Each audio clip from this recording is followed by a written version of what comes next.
Hey, good morning, America. Yeah, I'm out walking about. And so, it's some interesting times we're living in. We're living in a definitely interesting period in American history. And what I mean by that is the mask mandate has been lifted in Texas. And you know where I live.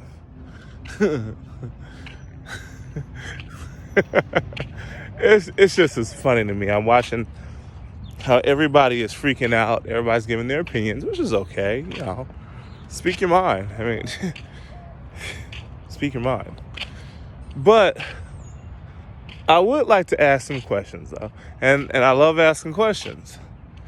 So, because everybody seems to be ardent about one way or the other. Now, we did have a freeze a couple weeks ago, and we had a power grid failure of sorts. And I don't know. It's like these types of things happen every now and again. They do. I remember not long after September 11th, which was 20 years ago. Ain't it crazy, y'all? 20 years ago. Up in New York, they had a situation where the power grid went down. And everybody was afraid because usually when power grid failure happens, looting, rioting, things like that can happen. That night, people shut it down. They sat outside, talked with each other, got to know each other. And I like to think it was because they had like a shared trauma that pulled them all together. And so it made them unite even tighter than what they were before. Fortunately, time can mend and heal wounds, but sometimes time can also cause greater divides. And I think that right now we're in a very interesting time, to say the least. Now, what I would like to see out of this debate, which is coming, because Sylvester Turner, the mayor of Houston, Texas, has stated that he disagrees with it.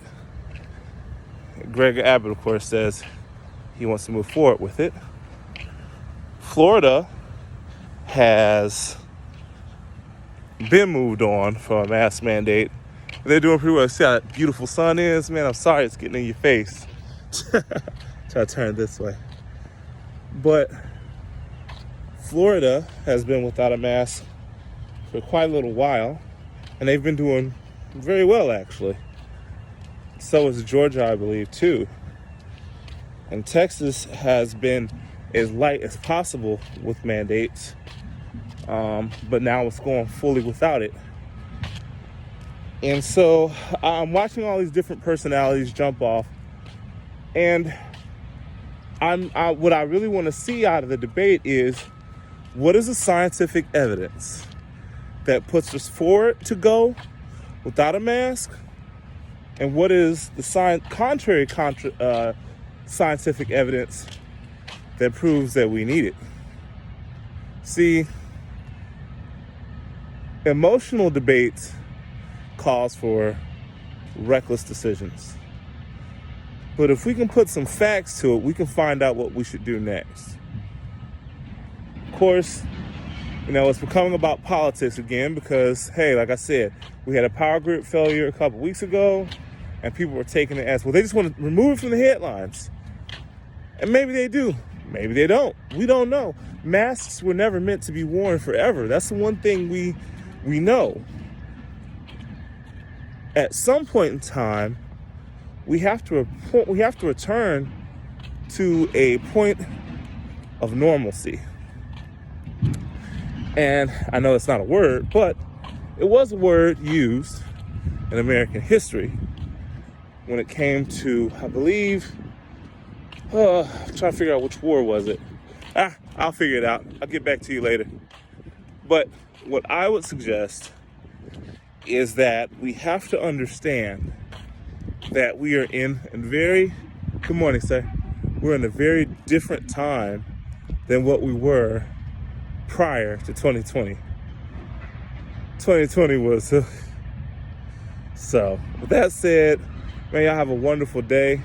I got more content coming. It's just such a beautiful morning, and you can hear the construction in the background and the trucks all around me. But I'm just taking my morning stroll and trying to get some great ideas for the week. Also, man, I got some other ideas too, but I want to try to demonstrate them first before I let everybody know what I'm doing. So with that said, y'all take it easy. Have a wonderful day. Look at this weather, man. Look at it. Just, come on. God's creation at its finest.